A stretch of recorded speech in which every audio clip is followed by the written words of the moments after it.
Hindi ka maaaring umibig sa isang alipin, Isabel. Hindi matatanggap ng iyong ama ang lapastanganin mo ang ating lahi. Pagpapaliwanag sa kanya ng kanyang ina. Ngunit aking ina, minamahal ko po si Joaquin. Siya ang gusto kong makaisang dibdib at hindi si Lucas. Tulungan mo akong makatakas dito, aking ina. Noon ay lumuluha na ang mga mata ni Isabel. Awang-awa siya sa anak, ngunit naduduwag din naman siyang tulungan ito. Ngunit paano niya ipagdadamot ang pag-ibig na gusto nitong makamtan kung siya rin mismo ay nakaranas na ipakasal sa isang lalaking hindi niya minamahal? Isang pagpapasya ang kanyang nabuo, isang mapanganib na plano ang kanyang isinaayos. Salamat, aking ina. Tanging naiusan ni Isabel rito.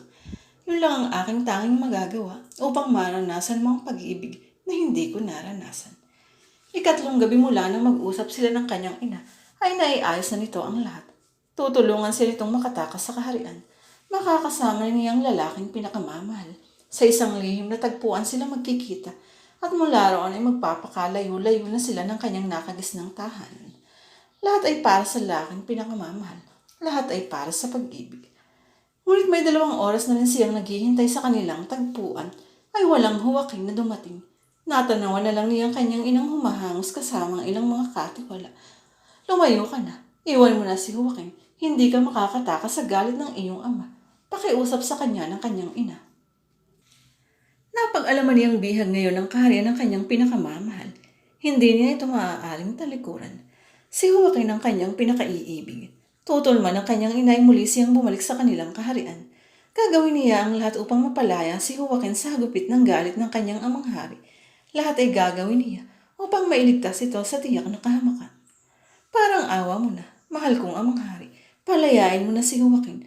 Susundin ko ang iyong ninanais na magpakasal kay Lucas. Huwag mo lang siyang sasaktan. Pakiusap niya sa ama. Paano ako nakakasigurong nagsasabi ka ng totoo, aking mahal na anak? Bukas na bukas din ay pakakasal ako kay Lucas kung iyan ang iyong ibig. Noon ay nakaluhod na siya sa paanan ng kanyang ama. Sige, ihanda ang lahat. Bukas ay ikakasal ka kay Lucas. Sabay talikod nito. Mapapasa akin ka rin, mahal kong prinsesa. Bulong sa kanya ni Lucas bago ito sumunod sa hari. Patawarin mo ako, aking anak. Hindi ko alam na nakarating sa iyong amang ating binabalak. Tumapad ka na lang sa napag-usapan ninyo at titiyakin kong makakalaya rin si Joaquin, sabi ng kanyang ina. Sa itang utos ng ari ay nahanda ang lahat ng kanilang pag-iisang dibdib ni Lucas. Lumuluha man ang kanyang puso ay kailangan niyang tumupad sa naging usapan nila ng kanyang ama. Iyon lang ang magliligtas sa kanyang pinakamamahal. Kailangan may isang magsakripisyo. Ngayon ay akin ka na, mahal na prinsesa Isabel. Sabay hablot ni Lucas sa kanyang baro. Wala na siyang magagawa pa. Asawa na niya si Lucas at ito ang may karapatan sa kanyang katawan. Mahal na mahal kita, Isabel. Bulong nito sa kanya. Unti-unting bumaba ang mga labi nito sa kanyang mga labi. Mainit at mapusok ang mga halik na iyon. Sabik na siya ay maangkin. Naramdaman nilang nakasapa na ang kamay nito sa isa niyang dibdib habang parsahang inangat ang kanyang mga hita. Handa na siyang angkinin ni Lucas. Handa na itong kunin ang lahat. Isang sulyap ang iginawad nito sa babae. Balang araw ay mamahalin mo rin ako, Isabel. Ilang ulit siyang hinadkang nito. Ilang ulit siyang inangkin. May kung anong ligaya ang nakamta nito nang malamang isa pa siyang barhin. Isang malaking hangal si Joaquin na hindi ka pa niya ginalaw. Nakangiti nitong sabi sa babae. Nire-respeto niya ako. Noon ay napapikit na lang siya. Ilang ulit man siya nitong angkin ay hindi kailanman ito maaangkin ng kanyang puso sapagkat iisa lang ang lalaking kanyang mamahalin. Iisa lang si Joaquin na magmamay-ari ng kanyang puso. Isabel, si Joaquin umiiyak na bungad sa kanya ng ina. Anong nangyari kay Joaquin, ina? Itinuloy nila ang pagbitay sa kanya. Patay na si Joaquin. Iyon lang at tumakbo siyang patungo sa plaza kung saan binibitay ang sino mang nagkasala sa kaharian. Joaquin, Joaquin, tawag niya sa walang buhay na lalaki.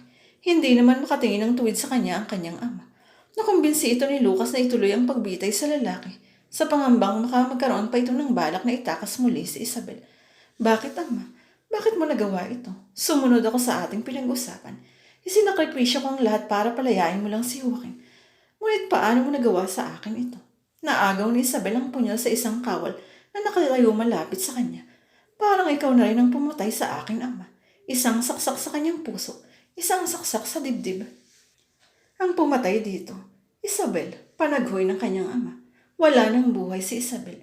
Pinatay niya ang kanyang sariling anak. Pinatay niya ang kanyang pinakamamahal na prinsesa. Ngayon ay dumaloy ang dugo ni Isabel sa kumplumpo ng troso na malapit sa kanya. Doon dumaloy ang dugo ng kanyang pusong sawi. Si Marco Andrada ay isang sikat na pintor at iskultor. Ang kanyang mga obra ay kinikilala na sa buong mundo. May ihahalin tulad na rin ang kanyang mga gawa sa mga likha ni Michelangelo, Leonardo da Vinci at Pablo Picasso. Marami na nga ang pangaral at papuring kanyang natanggap sa larangang kanyang pinasok. Nalibot na rin niya halos ang buong mundo sa paghahanap ng tunay na pagmamahal. Ngunit mula nang maipagpalit siya ng kanyang pinakamamahal na si Sonia sa isang lalaki na hindi na niya nakuha pang umibig muli. Napakasakit ng pagkabigong idinulot nito sa kanya. Sa kanyang pagbangon ay ibinuhos na lang ang buong atensyon sa pag-ibig sa kanyang mga likha. Gusto ko ang hubog ng kahoy na iyan. Iyan ang dalhin mo sa akin para makagawa ako ng aking obra.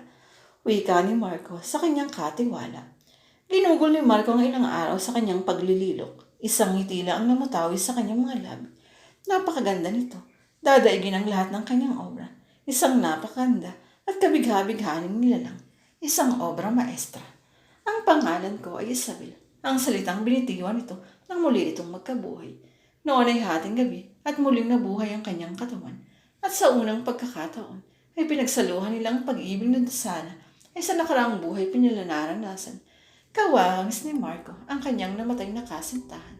At sa ngayon, ang pag-ibig niya ay narito sa kanyang tabi, sa kanyang bisig.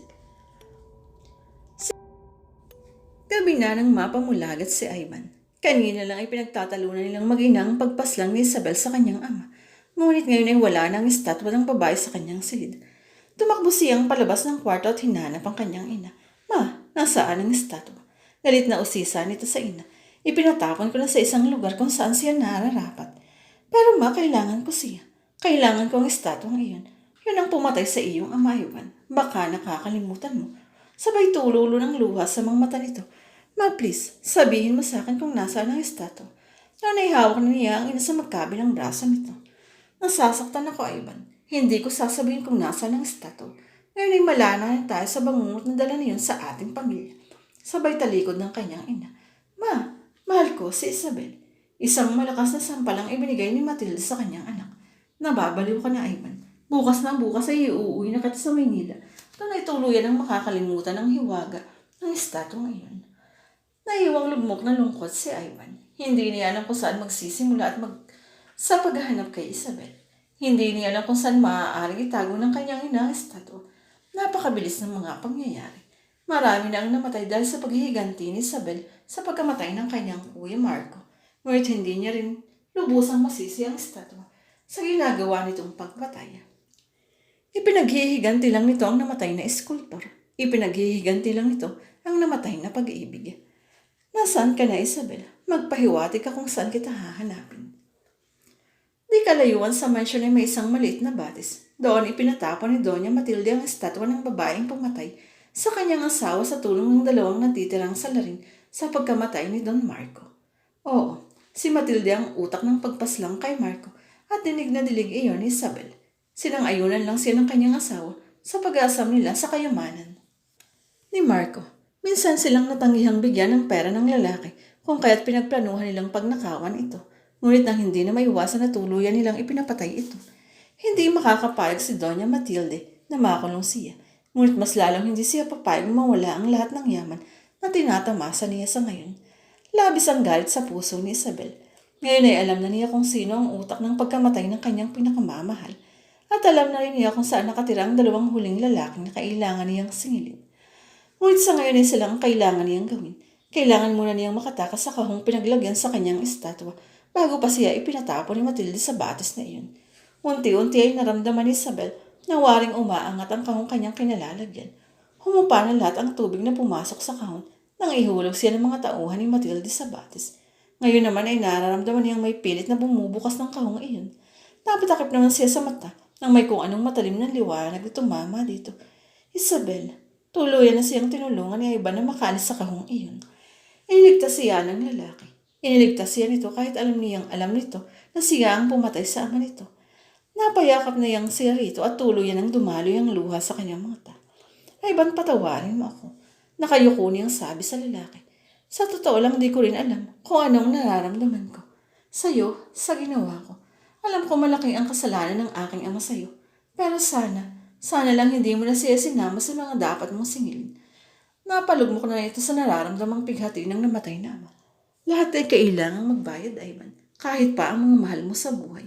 Ngayon ay matalim na ang tingin nito sa kanya. Anong ibig mong sabihin? Ang iyong ina. Siya ang utak sa pagpatay kay Marco.